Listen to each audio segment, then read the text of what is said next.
Qué gusto de saludarlos. Estamos increíblemente viernes 16 de febrero ya. Hemos llegado al 1-1 en una semana que yo llamo boba. ¿Por qué es boba la semana? Porque es una semana de 3 días.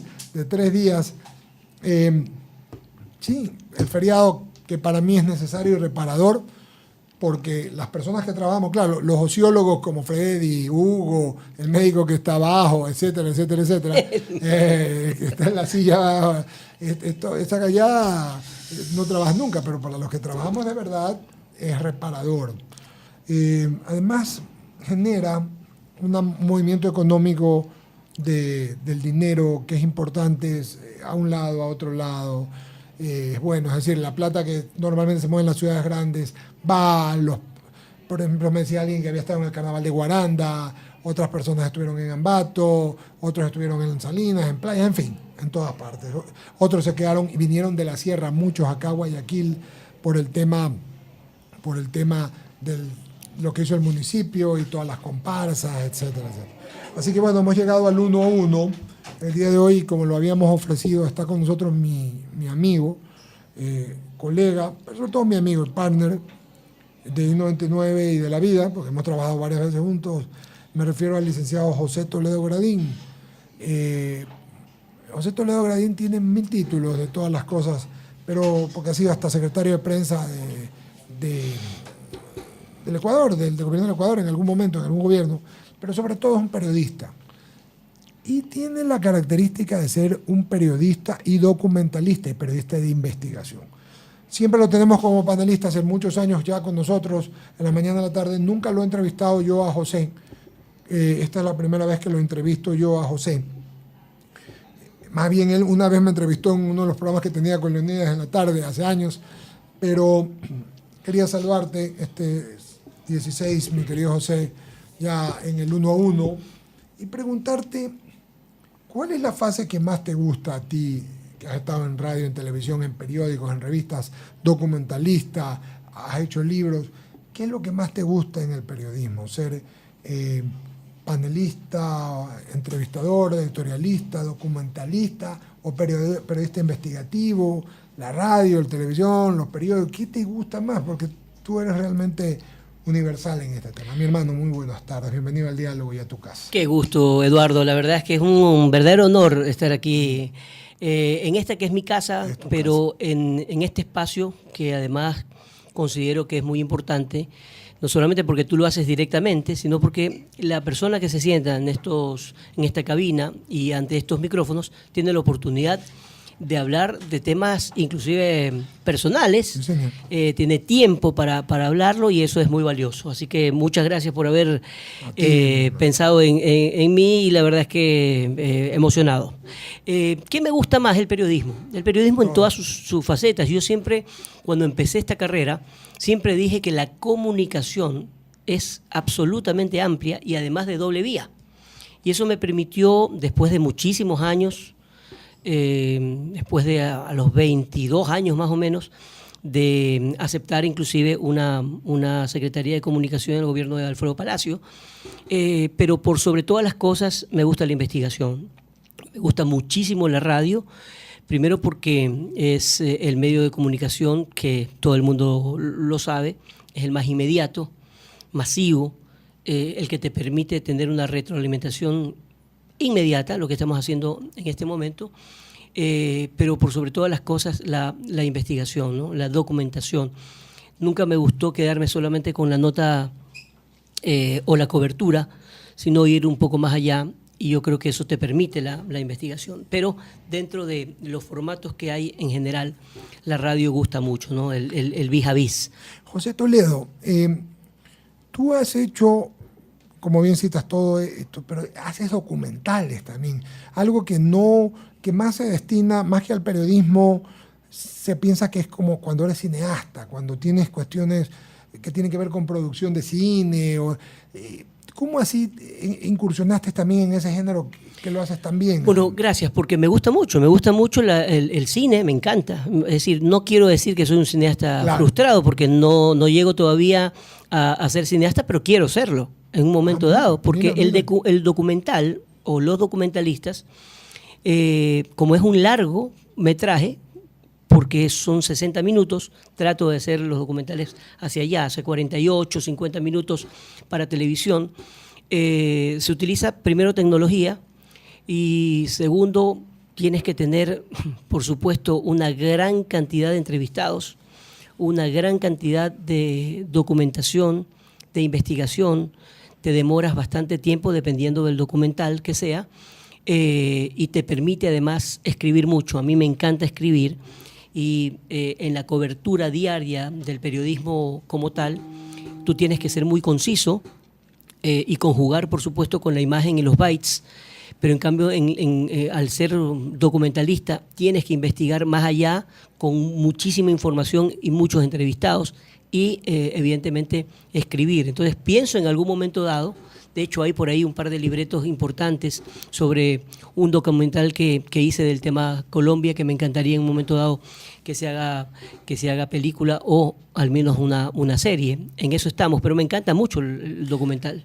Te decía esto, José, conversando en el 1-1 hoy, 16 de febrero, con José Toledo, esta tarde, guayaquileña, de invierno, característico, con humedad, porque cuando en todo a ver, la gente tiene la imagen de José Toledo del periodista, ¿no? Y por eso te preguntaba una vez más del periodista de televisión, de radio, el panelista, pero hacer documentales también te requiere investigación y mucha preparación, incluso guiones. Nosotros en la radio, eso está bien para que lo digan en la teoría y en las universidades te digan, pero nosotros no hacemos guiones normalmente porque la radio es viva, ¿no? Tú no puedes, ese concepto de que la BBC o que... Claro, esquematizada, es porque eso es un informativo, pero lo que hacemos nosotros, que es periodismo vivo, entrevista, opinión, claro. No es así. Pero en cambio, cuando ya tú vas a hacer un documental, requieres una serie de costos, de gastos. Por supuesto, preproducción, producción, investigación, locaciones, ir a un lado. Por ejemplo, en el tema Colombia, por ponerte un ejemplo. Que tú eres una autoridad, como siempre digo, al respecto. Gracias. Espero en pocos días más sacar el cuarto documental sobre el proceso de paz y yo le he titulado, creo que no me equivoco en ese título, Una utopía llamada paz, después de lo que está pasando ahora, con más razón. Ese título lo habíamos puesto después de que fue el Papa, inclusive a Colombia. Ahí, en ese tema, por ejemplo, hemos hecho muchos viajes, entrevistas con diferentes personalidades, secuestrados, exsecuestrados, víctimas, familiares, politólogos, y también quienes han estado del otro lado, gente que estuvo detenida, presa, como Popeye, pero también el hijo de Lara Bonilla, que a propósito, anoche vi un nuevo documental que ha sacado Netflix sobre los 9 últimos años de Pablo Escobar, y en donde citan, entre otras cosas, a muchas de sus familiares de las víctimas, y le dan un gran protagonismo justamente a Jorge Lara, Restrepo, el hijo. Es el que se llama Escobar, uno último. Ese es último, son los 9 últimos años, está en inglés. Claro, debe haber sido de hace un mes máximo. Sí. 2 meses, porque yo lo he visto, ya me cansé del tema. Después que estuvo Jorge Lara aquí. Pero es inagotable, sacan una documentación. Una voracidad de la audiencia, quiere la teleaudiencia. Además, ¿qué es lo que hace Netflix? Con muchísimo acierto, recurren ahora, como son temas de mucha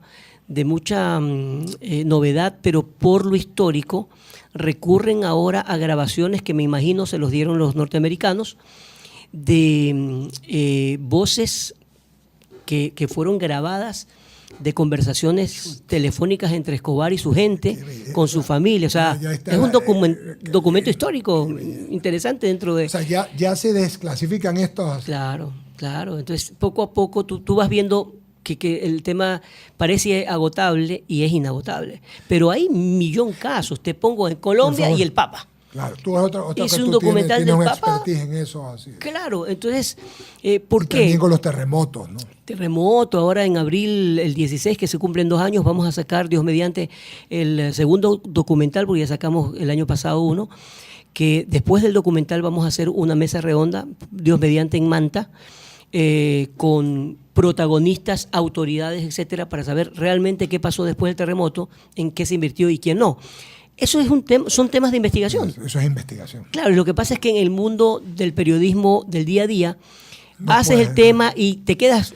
Es que todos los días tienes noticias, Por sabemos, amigos supuesto. Radio Escucha, todos los días, decíamos hoy de mañana en el diálogo, todos los días tienes novedades, peor en el Claro. Ecuador, siempre hay noticias, no, pero no es el Ecuador, el mundo es así, pues José. Así es, pero alguien tiene que estar pensando siempre en, a ver, después de tanto tiempo, analicemos qué es lo que pasó con este tema y hagámosle un seguimiento justamente para ver qué es lo que ha sucedido.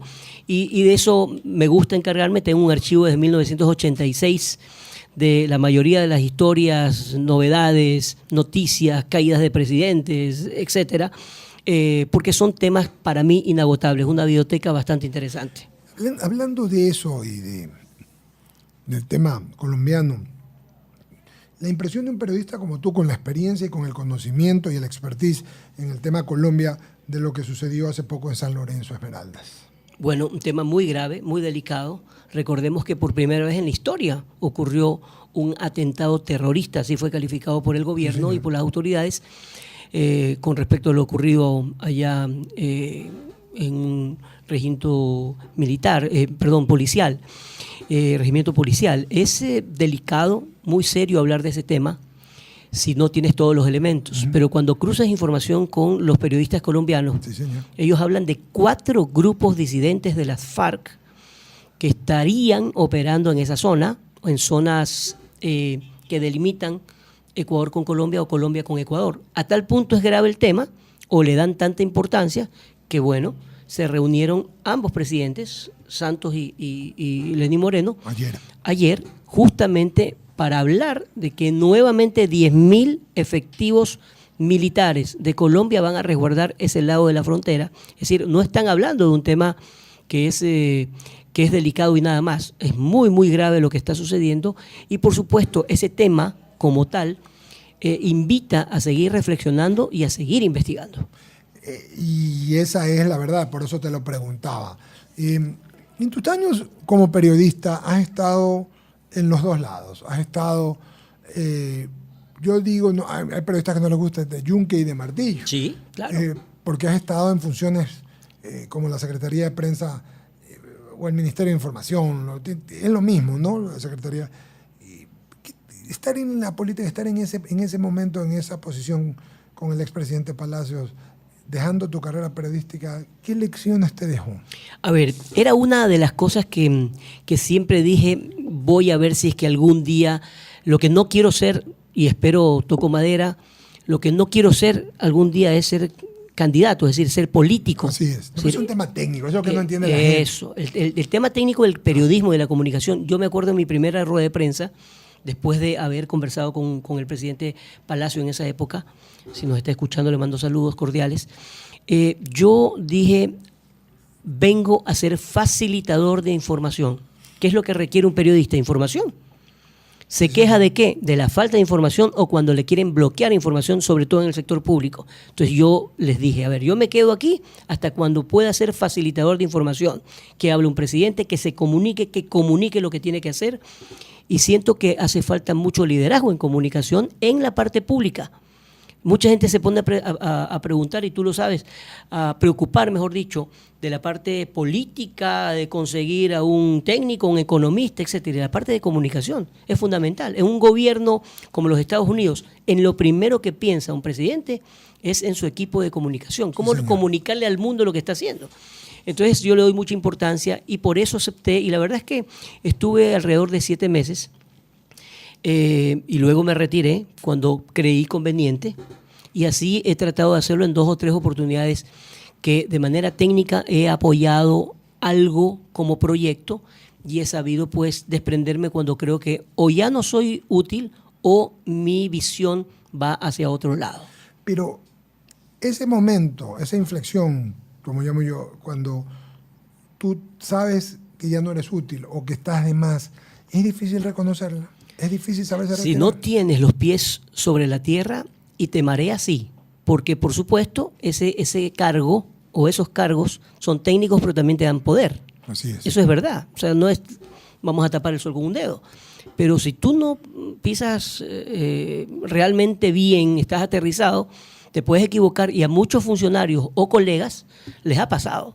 que de repente piensan que los cargos deben ser eternos o que tú tienes el poder para hacer y deshacer, y eso no es así. Ahora, por supuesto, uno como humano comete errores. Lo más importante es tener una muy buena relación con los medios y que ellos comprendan que uno no busca bloquear, sino colaborar. Ahora, uno entiende desde el otro lado cómo se manejan las empresas, cómo se manejan los medios, cómo se manejan, por supuesto, los colegas en el sentido amplio de la palabra.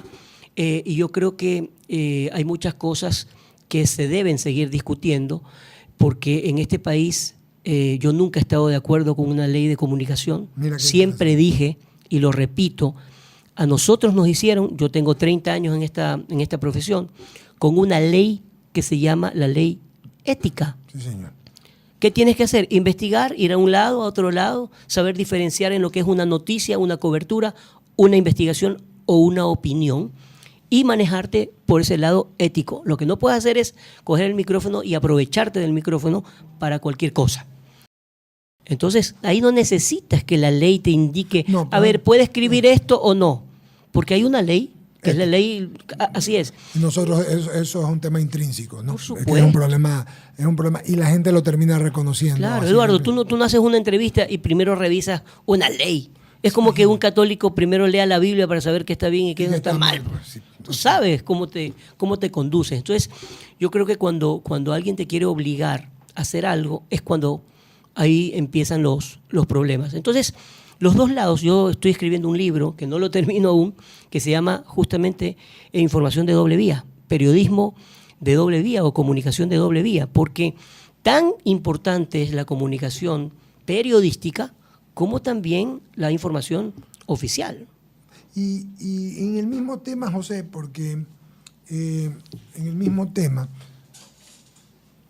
cuéntame alguna anécdota que te haya pasado en el Ministerio de Información, que podamos compartir, porque le gusta mucho a la audiencia de 99 y al 11, que puedas, cuando fuiste secretario de Información.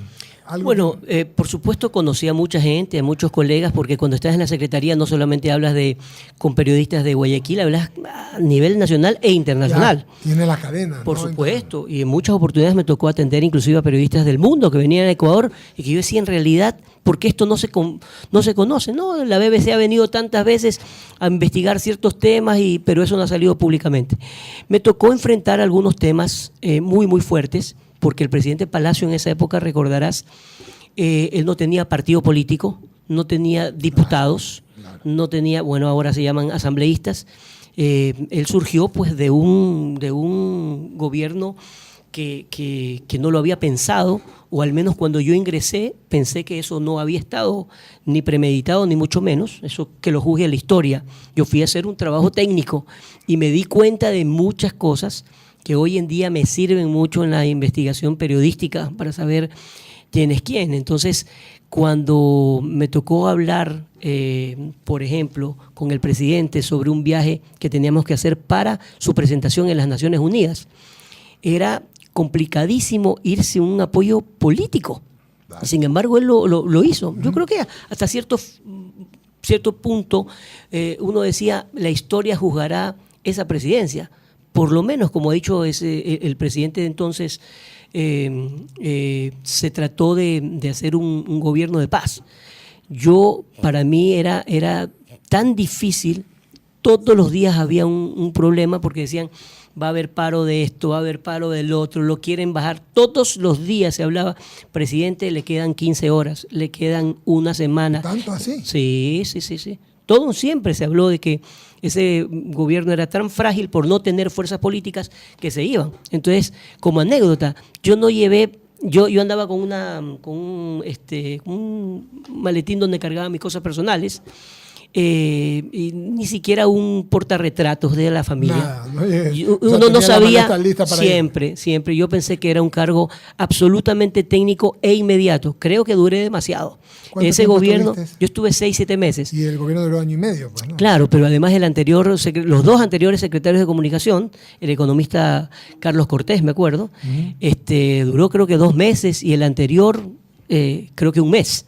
Entonces, realmente era un gobierno muy, muy frágil, así que podría contar muchas anécdotas, pero la anécdota era andar todo el día sabiendo que era de un día para otro que tenías que irte de ese gobierno. Y en el periodismo debes tener muchas anécdotas que compartir. Has contado algunas, pero algunas que la audiencia que se te ocurran. Bueno, coberturas muy importantes, muy fuertes que me marcaron. Las Torres Gemelas, haber ido a cubrir eso fue realmente terrible. Y también cuando se cayó el avión de la Million Air en Manta, haber ido a hacer una cobertura a las 3:30 de la mañana y quedarte 22 días haciendo coberturas. Terminó un libro que se llamó Los damnificados del olvido. Anécdotas de todo tipo, ¿no? Pero también de las divertidas. Por eso, contémosle. Una de las cosas más importantes que me ha dado el periodismo fue haber cubierto el Mundial de Fútbol de Ecuador, su primer mundial en Japón, que fue realmente extraordinario. Yo por ahí también. Entonces tú debes haber sentido, fue ¿no? una cosa sublime, el primer gol que cantar el himno nacional. Sí, increíble. Y ver cómo la gente lloraba, algunos hasta se desmayaron.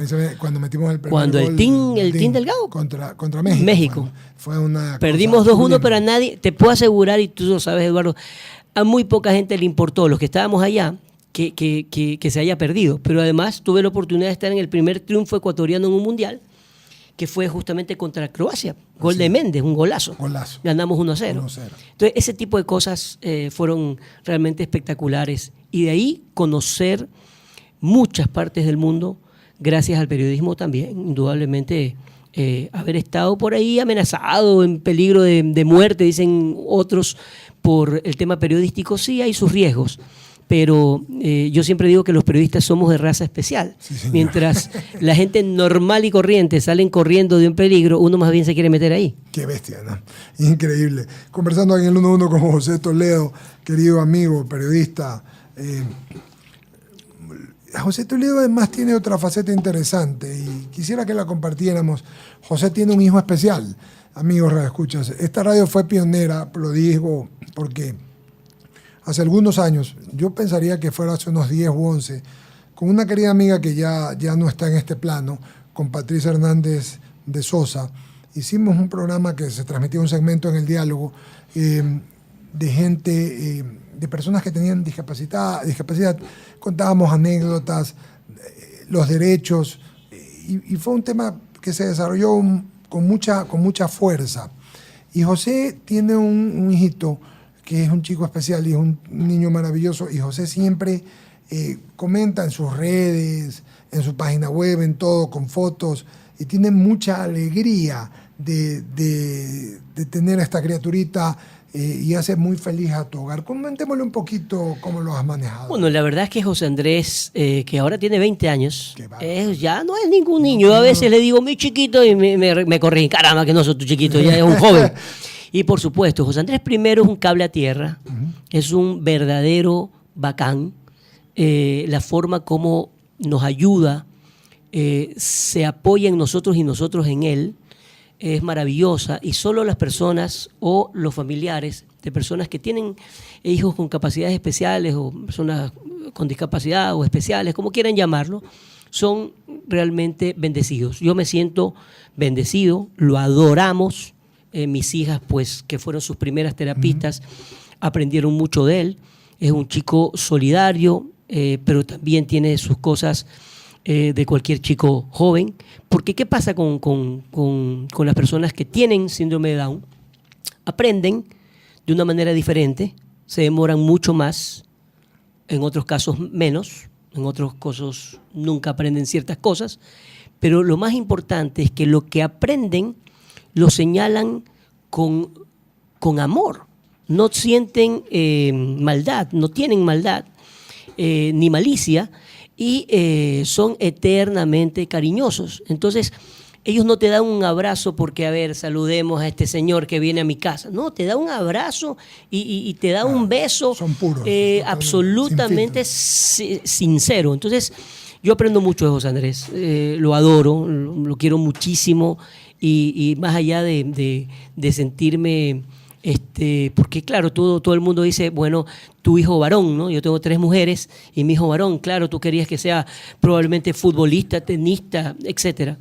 Él es un chico feliz que nos enseña diariamente las cosas que que Dios quiere que nos enseñe. Y por sobre todas las cosas es muy, muy solidario. Así que podríamos hablar horas enteras. Solo un tema en este sentido, José. Siendo tú un hombre que tienes la exposición que tienes y llevas esto adelante muy bien, es importante saber, ¿se ha hecho suficiente o se ha hecho suficiente por la gente que tiene algún tipo de... Mira. No, yo creo que en este país, una de las preguntas que le hice en un momento dado al entonces presidente anterior, el presidente Correa, cuando hablaba de muchas cosas que se han hecho en su gobierno, y con un presidente ahora, como el presidente Moreno, que hicieron mucho con la Fundación Manuel Espejo. Déjame decirte que les hace falta mucho a este país para que comprendan lo que significa una discapacidad en general, por un lado, y trabajar en que las personas primero los identifiquen, los traten bien, tengan esta posición que las tiene el primer mundo, que sí las tiene el primer mundo, de verlos como personas absolutamente regulares, normales. Hermano, hay una persona que tiene de repente un brazo menos, no tienes por qué discriminarlo. Sí, hay una persona que tiene una discapacidad motora, hay una persona que de repente no habla muy bien, sí, señor, pero tiene sentimientos, te puede enseñar y mucho. Puede ser, por ejemplo, las personas que tienen autismo. Claro. O que uno dice, ¿qué pasa? Bueno, pueden ser actores de primer nivel, pintores de primer nivel, deportistas, pero tienen una discapacidad. La persona que se cree perfecta, primero está equivocada, y segundo, tarde o temprano la vida se encarga de ubicarla. Pero nos falta a los seres que estamos bendecidos por Dios y no tenemos ningún tipo de discapacidad, quizás saber un poco más de eso, quizás que en los colegios, como siempre yo, en lugar de dar esos cursos socarrones de los que hablamos contigo siempre, que quieren darte solo de cuestiones espirituales, que muchas de ellas están bien, pero otras fuera de práctica, porque parece que son del siglo XIX o XVIII. Yo les decía siempre, hagamos cursos de CPR, o sea, de primeros auxilios. Un chico se te rompe un brazo, un chico se te está ahogando, un compañero, ¿cómo le da? O sea, y también hablamos lo mismo en el tema de tránsito, enseñarle a los peatones. Pero en esto que, mientras tú hablabas ahorita, yo pensaba, ¿no? La gente necesita ver a una persona con discapacidad y lo que hace es mofa en muchos casos. La inclusión. Sí, o en otros casos, si no hace mofa, desconoce, pues, José. Tú quieres que una persona que tiene discapacidad necesariamente tiene que tener autismo o ser una persona que haya nacido con síndrome de Down, y no se dan cuenta cuando enseñan el carnet, incluso este no tiene nada, esto es mentira. Claro. O sea, hay una presunción negativa en ese sentido. A ver, mira, cuando hablamos de inclusión, se habla de mentalidad, se habla de cultura. Tú vas a Chile, o vas a España, o a Argentina, sí, señor. Y los chicos están tomando el subway los trenes o lo que sea, trabajando solos, las personas que tienen discapacidad para hablar, por supuesto. Lo que se llaman gados, no tienen problema, nadie les hace mofa. Así es. Y trabajan, ni nadie los Entonces, aquí, hace 20 años que nació José Andrés, mucha gente decía, oye, pero o sea, a los chicos con síndrome de Down los esconden. ¿Y sabes qué? Era cierto. Era verdad. Entonces tú salías y era como una novedad. Claro. A veces José Andrés, él se da cuenta perfectamente. Él va caminando en un centro comercial y de repente dice, chico, me mira. Como que dice, este tipo, ¿qué le pasa? Claro, las personas se dan cuenta cuando alguien discrimina. Son personas. Por supuesto, tienen alma, tienen sentimientos. Y en este país deberíamos ser un poquito más sensibles y pensar que en cualquier momento, si es que no la hay, dentro de su familia, alguien puede tener una discapacidad. Y la discapacidad no necesariamente, vuelvo a repetirte, no es necesariamente una cosa de estas. Puedes tenerla y no saberla, claro. Y no puedes a la gente tratarla aparte mal. Que no es una enfermedad, no es una condición. Es una condición que es diferente. Claro. Y hay que entender que el mundo, si somos cristianos, si somos católicos o cristianos, tenemos que tratar a la gente de cualquier religión. Primero, y además cuando los tratas, te vuelves loco. Sí, señor. Te das cuenta que has estado totalmente equivocado si es que algún día lo discriminaste. ¿Qué le falta al periodismo ecuatoriano? ¿Qué le falta al periodismo ecuatoriano, José Toledo? Mira, yo creo que en el mundo, el periodista hoy en día, y a ti te consta porque tú recibes aquí en la radio a mucha gente joven, la gente joven tiene que entender que el trabajo periodístico no es para ser famoso. no es para firmar autógrafos, ni es para ir gratis a un festival. No te debe dar popularidad. Claro, el periodismo es una función social y tiene una responsabilidad enorme que no gira en torno al tema económico. Me pagan bien, me pagan mal, es una función. Si alguien cree que se va a hacer millonario con el periodismo, probablemente lo puede lograr. Porque de repente te convertiste en un gran periodista y además pusiste quizá una radio, luego una televisión, etc. Probablemente, eso yo no lo descarto. Pero no es muy normal que de la noche a la mañana tú quieras tener dinero en el periodismo. Te toca trabajar mucho. Sí, señor. Pero por sobre todas las cosas te hace feliz. Porque cuando tú cumples con una labor, sacas una investigación a la luz, logras hacer una campaña, haces un documental que sirva, que valga la pena, o que otros, inclusive no solamente en Ecuador, sino a nivel internacional, puedan ver tu trabajo, te llena de satisfacción. A mí el periodismo me llena de satisfacción. José Toledo Gradín, te pregunto dos temitas antes de entrar a las preguntas de rigor, ya de la parte final del 1-1. Esa enmienda, no la voy a incalificable, de hacer que el periodismo sea un servicio público y no lo que es, lo decreta las Naciones Unidas, que es un derecho humano. ¿Tu impresión al respecto? Mira, realmente créeme que voy a parecer hasta, para quienes no me conocen, algo peyorativo. La ley de comunicación merece estar en el tacho de la basura. Totalmente. Y si la gente cree que no, bueno, hay que reformarla, probablemente también tengan la razón. Pero yo estoy hablando como periodista. Yo creo como periodista que hay regulaciones, hay cosas lógicas. Yo no le puedo entregar un micrófono a cualquier persona para que haga pedazos a la gente. Así es. Entonces, ¿pero qué es lo que tienes que hacer tú como empresario? Sacarlo. Sí, señor. Pero que por esas personas o esos periodistas que cumplen un mal trabajo tengas que generalizar, está totalmente equivocado. ¿Hemos avanzado periodísticamente en el Ecuador? Yo creo que sí, Yo también y creo. muchísimo, pese a todo. Pese a todo. Y creo que en estos años también se ha entendido mucho más el periodismo. Ahora, también hay mucho de comodidad, ¿no? Algunos periodistas que de repente dicen, no, yo no me meto en ese tema porque es peligroso. Y entonces, solamente quieres hacer fútbol. Claro, es la pura verdad. Cuéntame una cosa, dame el nombre de un presidente de la República, vivo o muerto, que tú digas que es el presidente. Mira, hay muchísimos, ¿no? Realmente te pones a ver la historia, pero sin duda me hubiese gustado como ecuatoriano y como periodista también, inclusive, era muy, muy joven, pero me hubiese encantado conocer más y verlo en acción a Roldós. Roldós Aguilera pintaba para más. Y la historia reconoce que sí, hubo problemas económicos muy fuertes y todo lo que quisiste, pero tenía una forma de ser, una forma de comunicación que creo que con el apoyo que le podía haber dado el pueblo ecuatoriano en sus logros que los iba a conseguir, estoy seguro, después se hubiese convertido en un gran presidente. Creo que mucha gente piensa igual que yo. Hay otros que, por supuesto, por temas de ideología, no lo creen. Pero creo que fue un gran presidente. Dame el nombre de un alcalde de Guayaquil. Un alcalde que tú digas que Bueno, para mí indiscutiblemente León Febres Cordero. Okay. Porque yo conocí el Guayaquil profundo cuando el titular de uno de los diarios más populares de este país tituló a 8 columnas Guayaquil apesta. Y apestaba. Lo vivimos. Era una cochinada. Y esa transformación, pues, Guayaquil apestaba. por supuesto.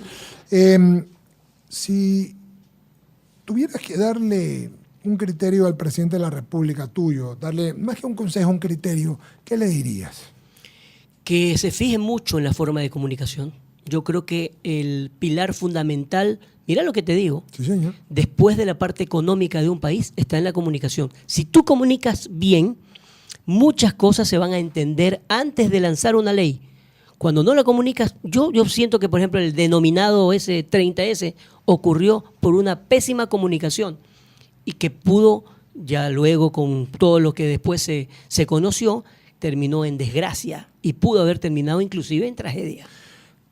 Si tuvieras que irte a una isla solo para prepararte para algo, ¿qué llevarías, José Toledo? ¿Qué sería tu compañero? Indudablemente un buen libro. Yo pensé que ibas a decir una hembra. No, pues, eso se consigue en la isla. ¿Ves lo que dice Omar ahí? Era un frasquito, dice Carmen. Sí. Defíneme el éxito. Define para ti, ¿qué es para ti el éxito? El éxito es sentirse cómodo, sentirse satisfecho, sentir que uno ha podido ayudar. Yo creo que ahí uno se debería sentir exitoso, es decir, sentir que la familia está cómoda y aunque no esté cómoda, que sea feliz. Para mí ese es el éxito.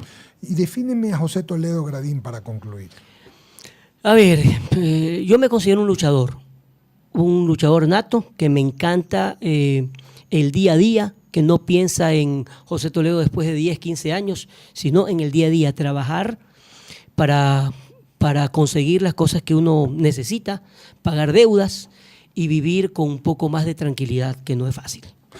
Te agradezco mucho, querido hermano, de que hayas concurrido. Sé que tienes tus actividades, te hemos sacado de las mismas esta tarde y pues gracias por estar como siempre. Un aquí. verdadero honor, mi querido Eduardo. Gracias y gracias también por la paciencia de escucharnos a los radioescuchas. Con esto vamos a ir a las menciones publicitarias y luego hemos concluido el 1-1, vamos al diálogo de la